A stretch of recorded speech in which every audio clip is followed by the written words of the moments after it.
Hello, welcome back to the garage.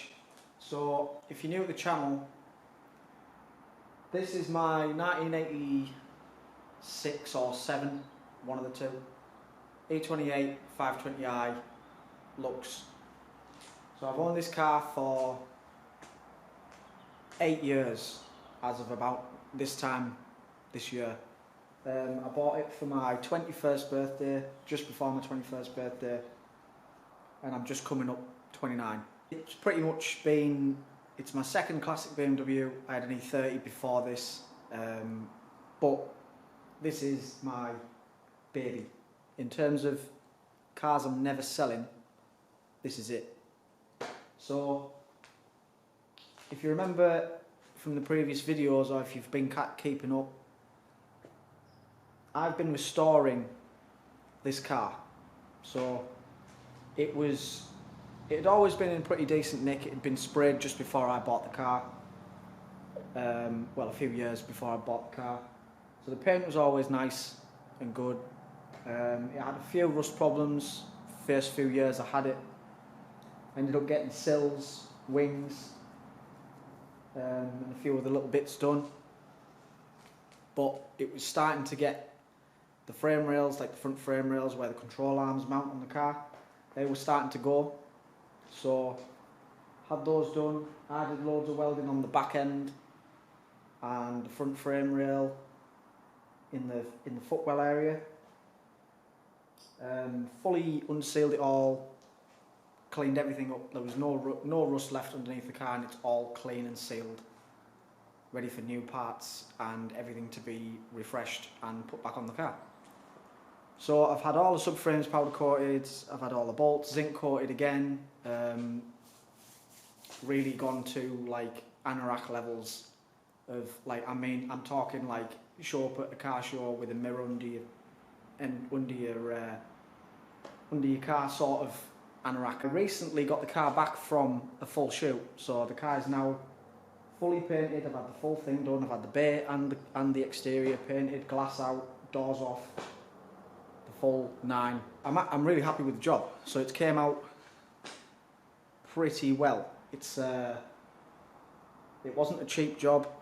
You kind of pay what you get what you pay for with paint. Seems to be the case anyway. So now it's time to start putting the parts back on the car. So what we'll do, I'll take you over to the car. I'll walk you through the engine we're putting in it. I've got the engine on stand and stuff like that. So we'll go over to the car, we'll have a look in the bay. I'll explain the process for reassembling the car. Yeah, we'll go from there.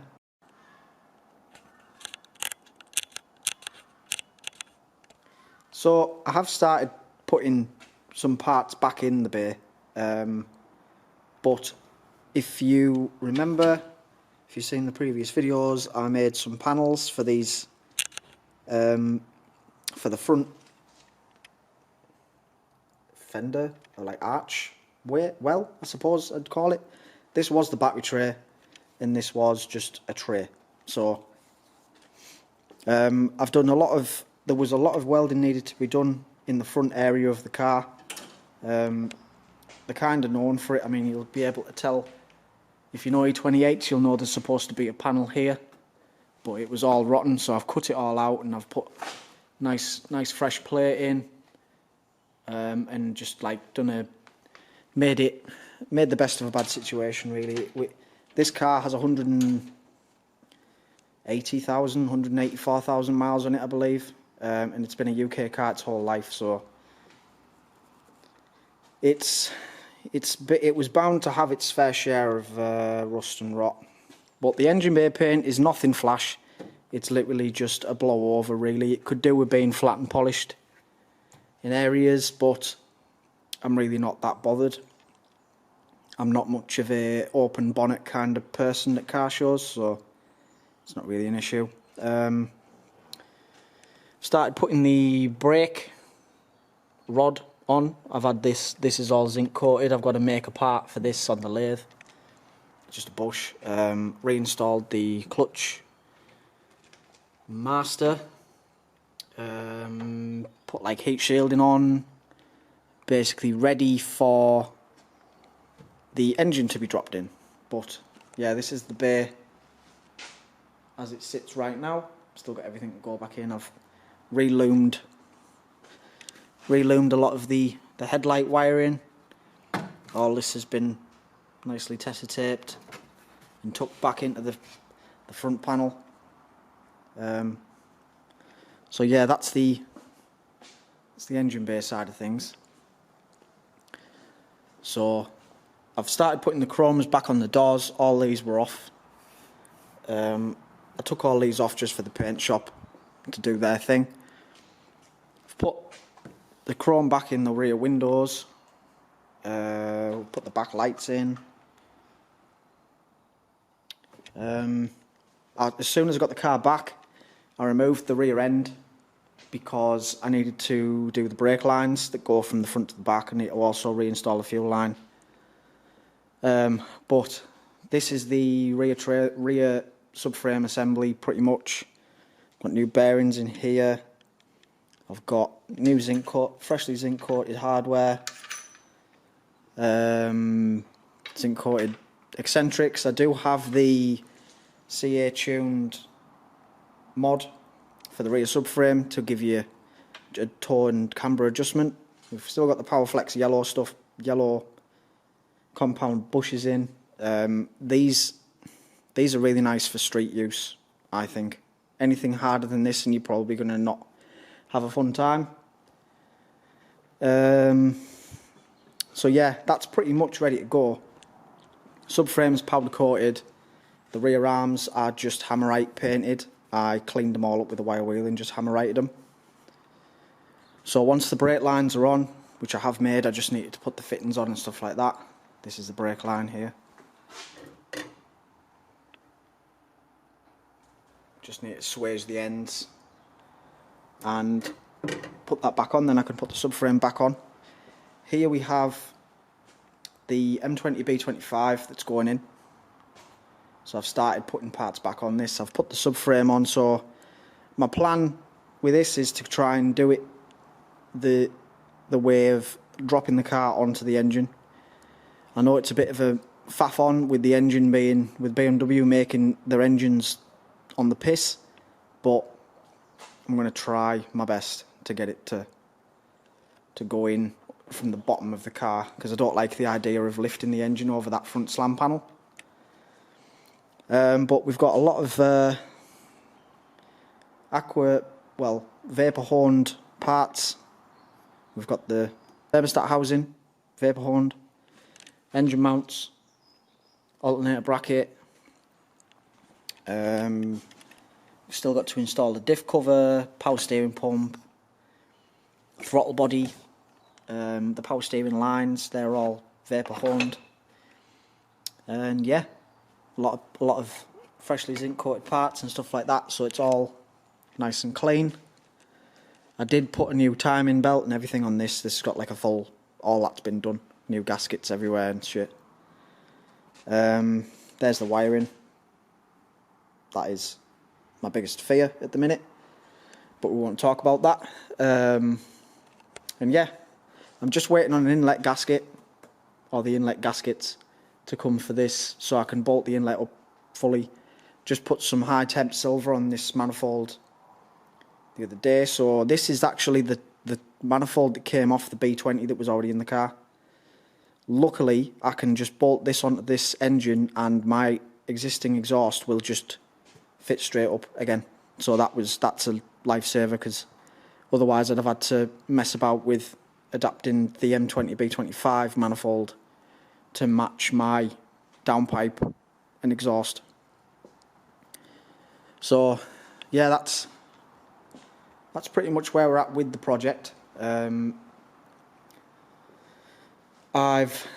next step is put whatever else I want to put back in the engine bay before the engine goes in. So anything associated with the bulkhead, basically. So brake line parts, stuff like that, brake booster.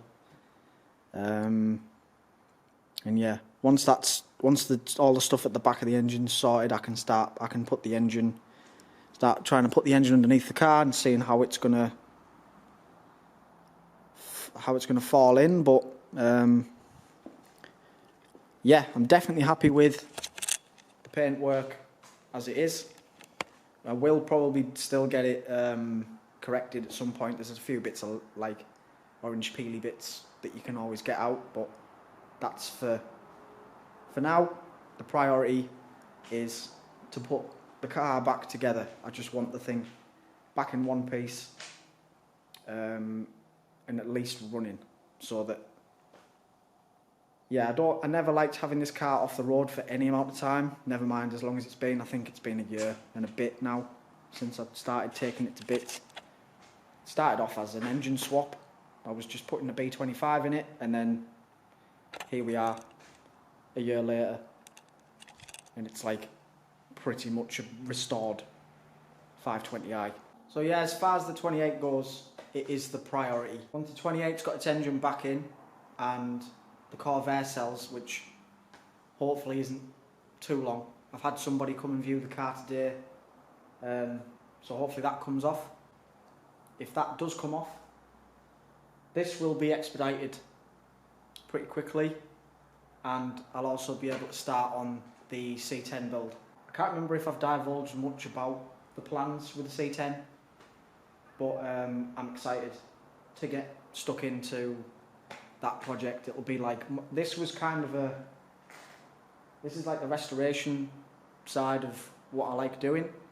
The truck will be more of a full fabrication custom build, which I am really excited for. So that's kind of like a preservation. The E28 is a restoration. Yeah, like I say, once the engine's back in, and hopefully we can get it running, doing more road trips, and yeah, taking it out for cruises. And this car I love to drive everywhere. Like, I'm not too fussed about driving the Corvair places, but the 28, I'll get in it and drive to friggin' Austria. Drive twice. I'll spin you around and I'll show you the developments with the machining side of things. In the last video I told you I got the lathe. So I'll show you what else has been going on in terms of the machining side of stuff. So in terms of this side of the shop, in the last video I can't remember if I'd actually set up this board. It's just got like the odd bit of fabrication tooling and stuff like that. There's just odds and sods on here at the minute. We've got the chop saw here, grinder. This is basically like the mess area, so this will be where all the grinding and cutting gets done. Belt sander, that's Tom's for some reason. Belt sander, and then that's spare wood that I've yet to do something with. You've seen all the stuff for the DSG. So last week, a colleague from work actually gave me some parts off of the DSG from work that were no longer in use. So we've got an original DSG chuck guard, as well as a between centres chuck. So this basically goes in the spindle, and it uses a, so if you were turning a rod that was between centres instead of being chucked, you'd have, I'll show you, you use these. So this would go onto the piece you were turning, as in you'd clamp it with this, and then that sits in there, and you can turn these grub screws either side of it to grab it, to hold it in place, like that. So that's a cool addition, as well as this nice big faceplate. So this is obviously for if you wanted to fixture something that doesn't go in a chuck, you can use these slots for putting like milling clamps in to grab a piece, and then you can machine it without having to be fixturing it in a chuck sort of thing. Then another colleague donated a lot of carbide tooling. This is all pretty heavy duty, like 25mm Turning tools. We've got C&MG, we've got rough tools, finish tools, groove tools, 45s. Yeah, lots of helpful pieces. Nothing really new on the lathe. I've started using this little 3-jaw just for doing the odd daft stuff. It just means I don't have to clock every piece in. I can just put it in. If I'm doing smaller jobs, I can just put them in the 3-jaw and tighten it up. Got this little vintage Mercer clock from the same colleague that gave me all the tooling. I've set up a bit more of the drawers, so I've got like more of the old school equipment in that bottom drawer. I've got measuring equipment and stuff in there. All the tooling, end mills for the mill and stuff like that.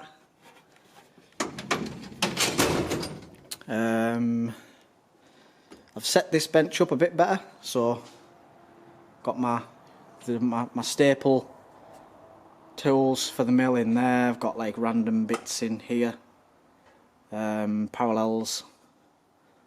Got this new Starrett clock, if it focuses. It's a back plunger. It's a nice little piece. Set this drawer up for measuring equipment. So I've got micrometers. I've got some vintage ones, some old Starrett ones in there. I've got all my random bits of like gauges and stuff like that. Vernier in there. And then this drawer I've got this vernier caliper. This was also donated, so it's for measuring wall thicknesses and stuff like that. So that's a cool piece. I've got these for parallels. These are all being donated. Got some nice big parallels. I've already used these to skim Tom Caffrey's manifold for his TD5 Defender, and in there is some bigger parallels that I got from my mate Rory. And then yeah, the mill's set up now. It's all leveled up and stuff like that. I've done a few decent jobs on this since I've had it set up. But yeah, it's nice to start to. I've done a few jobs since the video of showing you the lathe, and yeah, it's really nice to have this designated work area just for machining. If anybody has any machining work that they need doing, always feel free to drop me a message. But I've got a few of my own stuff to do, so we're going to have to make a bush for that piece in the Corvair. That'll be a nice job. Might have to just get some brass for that, I don't know. But yeah, it's nice to be set up and getting comfortable with the new workspace and making it as efficient as I can. Alright, so since the last clip we've done the brake and fuel lines, so they came out pretty good, to be fair. They look pretty neat all the way up over the subframe and up into there. So that's all routed now, so the fuel lines is hooked up to the tank. Put the back end back on, so that's on. That's kind of tentatively for the final time installed. But yeah, another look at the brake lines. They came out pretty cool. I used nickel or Cupro nickel, something for the fuel line. That's 8mm line, and then I used just normal copper for the brake line. You can see them pop out of into the engine bay there. So I've put the rear brake shoes in, got all new like fitting kit for the brake shoes. Stuff to do in the back is I need to fill the diff with oil. I need to find these caps. So the boot kit I bought came with this part, but it didn't come with the outer caps, and my outer caps were totally roached. They were like rotten. So if anybody has or knows of where to get the caps that go on the back side of the BMW shafts, drop me a message, because I'm at a loss with that one. So yeah, pretty happy with the progress. It all looks really nice and smart, with all the new hardware and stuff like that. So started putting some more stuff back in the engine bay. So that's the bar that goes across for the brake, with this being a right-hand drive car. Subframe's on. Need to put all the steering stuff back on. And we've made pretty good progress with the old motor. So as you can see, I've got the accessories bolted up. I wanted to figure it out before I put them actually in the car. We've got the engine off the stand, and done the rear main seal. I'm assuming this is, yeah, I think it's the main seal. As you can see, I've re-RTV'd everything, so that's all ready to go now. Installed the throttle body, all inlet and everything's all torqued down, so manifolds are on. So yeah, it looks pretty smart. I'm happy with how it's came out.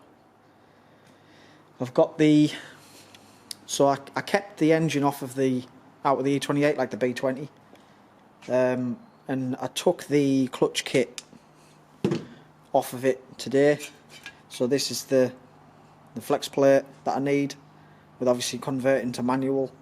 That engine didn't come with any manual parts, so luckily I had my engine sat at the side. So I've got the flex plate, we've got the flywheel, which needs a good clean. I'll probably chuck this up in the lathe and give it a nice skim. I think give it a fresh surface. Got the flywheel bolts. I'll probably get new ones of these. Get the washer thing. Not entirely sure what that does, but it's going back on because it came off. And then this is a clutch kit for a B25 that came out of this came with the white 2.5 E30 I bought last year, which did come with a turbo kit. So I'm assuming that this pressure plate and clutch is higher rated. So I thought I may as well use it. It's in pretty good nick. I'm probably just gonna clean this up, emery it up, and get it all nice and clean again, but for the most part it looks pretty good. I think these are I think I googled them and they're about 300 quid or something, 320 quid, 350 quid new, and this doesn't really look that used, so there's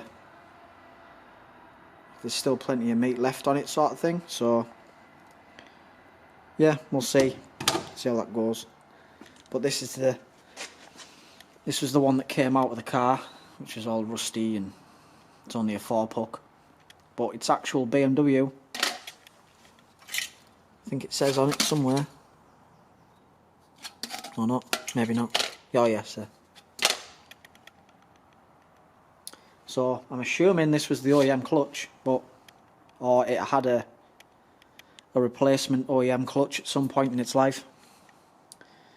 So yeah, that's where we're at with